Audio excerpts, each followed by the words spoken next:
As Jesus walked in a street Tandis near que Jésus Capernaum, marchait dans une rue près de Capernaum, entouré d'une grande foule, une femme atteinte d'une maladie grave depuis 12 ans s'approcha de lui et toucha le bord de son vêtement. Immédiatement, elle fut guérie.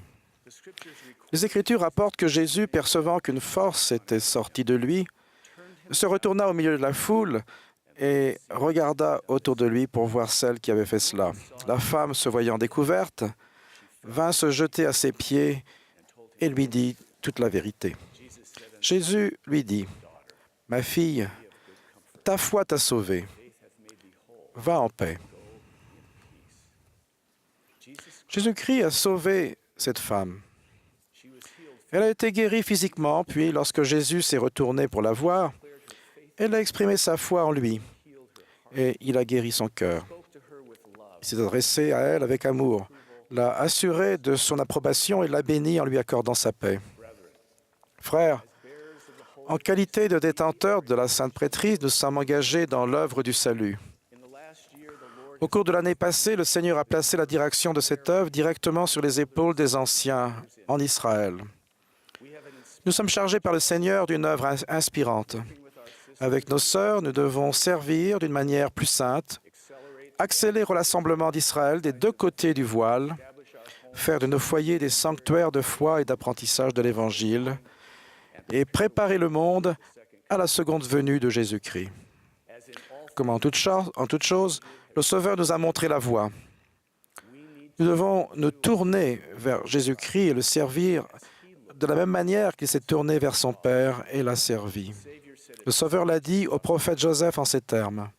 « Tournez-vous vers moi dans chacune de vos pensées. Ne doutez pas, ne craignez pas. Voyez les plaies qui ont percé mon côté et aussi les marques des clous dans mes mains et mes pieds. Soyez fidèles, gardez mes commandements et vous hériterez le royaume des cieux. » Dans le royaume prémortel, Jésus a promis à son Père qu'il ferait sa volonté et serait notre Sauveur et Rédempteur. Quand son Père a demandé « Qui enverrai-je » Jésus a répondu « Me voici, envoie-moi. Père, que ta volonté soit faite et que la gloire t'appartienne à jamais. » Tout au long de sa vie dans la condition mortelle, Jésus a tenu cette promesse avec humilité, douceur et amour. Il a enseigné la doctrine de son Père et accompli l'œuvre de son Père avec le pouvoir et l'autorité que celui-ci lui avait conférée. Jésus a donné son cœur à son Père. Il a dit « J'aime le Père. Je fais toujours ce qui lui est agréable.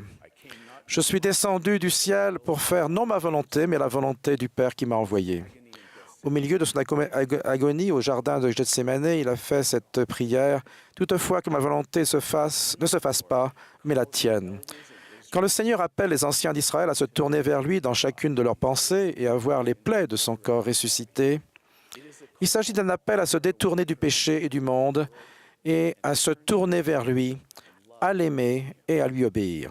C'est un appel à enseigner sa doctrine et à accomplir son œuvre à sa manière. Il s'agit par conséquent d'un appel à lui faire complètement confiance, à lui soumettre notre volonté et à lui céder notre cœur et grâce à son pouvoir rédempteur, à devenir semblable à lui. Frères, si nous nous tournons vers Jésus-Christ, il nous bénira pour que nous soyons ses anciens en Israël, humbles, doux, soumis, remplis de son amour.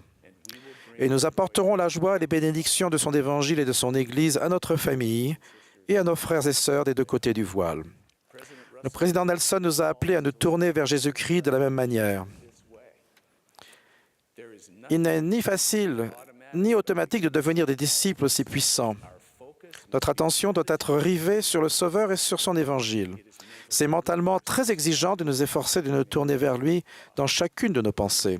Mais lorsque nous le faisons, nos doutes et nos craintes se dissipent. River est un mot fort. Il signifie attacher fermement, attirer et maintenir complètement. Nous rivons notre attention sur Jésus-Christ et son Évangile en respectant nos alliances. Quand nous respectons nos alliances, elles influencent tout ce que nous disons et faisons.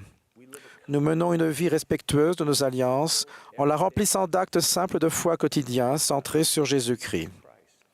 en priant du fond du cœur en son nom, en nous faisant un festin de sa parole, en nous tournant vers lui pour nous repentir de nos péchés, en respectant ses commandements, en prenant la Sainte Seine et en sanctifiant son sabbat, en livrant au culte dans son saint temple aussi souvent que possible, et en exerçant sa sainte prêtrise pour servir les enfants de Dieu.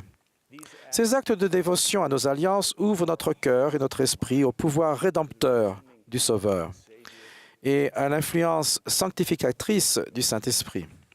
Ligne sur ligne, le Sauveur change notre nature même. Nous lui devenons plus profondément convertis et nos alliances prennent vie dans notre cœur. Les promesses que nous faisons à notre Père céleste deviennent des engagements solides comme le roc, nos aspirations les plus profondes.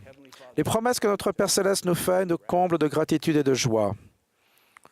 Nos alliances cessent d'être des règles que nous suivons et deviennent des principes que nous chérissons, qui nous inspirent et nous guident et qui rivent notre attention sur Jésus-Christ. Ces actes de dévotion sont accessibles à tous, jeunes et vieux. Vous, jeunes gens qui détenez la prêtrise d'Aaron, tout ce que j'ai dit ce soir s'applique à vous. Je remercie Dieu à votre sujet.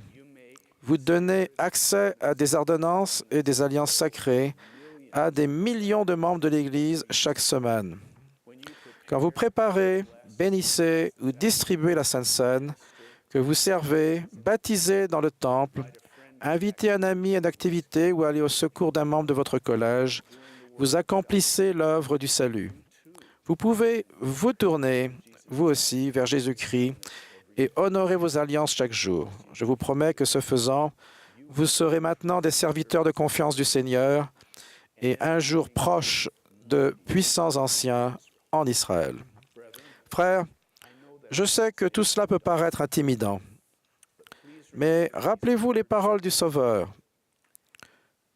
Je ne suis pas seul, car le Père est avec moi. Il en va de même pour vous. Nous ne sommes pas seuls. Le Seigneur Jésus-Christ et notre Père céleste nous aiment et ils sont avec nous. Parce que Jésus s'est tourné vers son Père et a accompli le grand sacrifice expiatoire, nous pouvons nous tourner vers Jésus-Christ avec l'assurance qu'il nous aidera. Aucun de nous n'est parfait. Parfois, nous butons sur quelque chose. Nous sommes distraits ou découragés. Nous trébuchons. Mais si nous nous tournons vers Jésus-Christ, le cœur repentant, il nous élèvera, nous purifiera de nos péchés, nous pardonnera et guérira notre cœur. Il est patient et bon. Son amour rédempteur n'a pas de fin et ne périt jamais. Il nous aidera à honorer nos alliances et à magnifier nos appels d'anciens en Israël. Et le Père nous bénira en nous accordant tout ce qui est nécessaire pour accomplir ses desseins. Toutes choses, tant dans le ciel que sur la terre, la vie et la lumière, l'esprit et le pouvoir, envoyés par la volonté du Père, par l'intermédiaire de Jésus-Christ, son Fils. Quand la lumière et le pouvoir divin se déversent dans notre vie, il se produit trois choses miraculeuses. Premièrement, nous pouvons voir. Par la révélation, nous pouvons commencer à voir comme Jésus a vu la femme par-delà la surface, au fond du cœur. Tandis que nous voyons comme Jésus voit, il nous bénit en nous permettant d'aimer les personnes que nous servons du même amour que lui. Grâce à son aide, ces personnes verront le Sauveur et ressentiront son amour. Deuxièmement, nous avons le pouvoir de la prêtrise. Nous détenons l'autorité, le pouvoir d'agir au nom de Jésus-Christ pour bénir, guider, protéger, fortifier et guérir les autres, ainsi qu'accomplir des miracles dans la vie des personnes que nous aimons et de protéger notre mariage et notre famille. Troisièmement, Jésus-Christ est avec nous. Où nous allons, il va. Lorsque nous enseignons, il enseigne. Lorsque nous réconfortons, il réconforte. Lorsque nous bénissons, il bénit. Frères, n'avons-nous pas lieu de nous réjouir? Oui, bien sûr. Nous détenons la sainte prêtrise de Dieu. Si nous nous tournons vers Jésus-Christ, respectons nos alliances et gardons notre attention rivée sur lui, nous nous joindrons à nos sœurs pour servir d'une manière plus sainte, rassembler Israël dispersé des deux côtés du voile, fortifier et sceller nos familles et préparer le monde pour la seconde venue du Seigneur Jésus-Christ. Cela va se produire. J'en rends témoignage. Je conclus en priant avec ferveur pour que chacun de nous, autant que nous sommes, se tourne vers Jésus-Christ dans chacune de ses pensées. Ne doutez pas, ne craignez pas. Au nom de Jésus-Christ. Amen.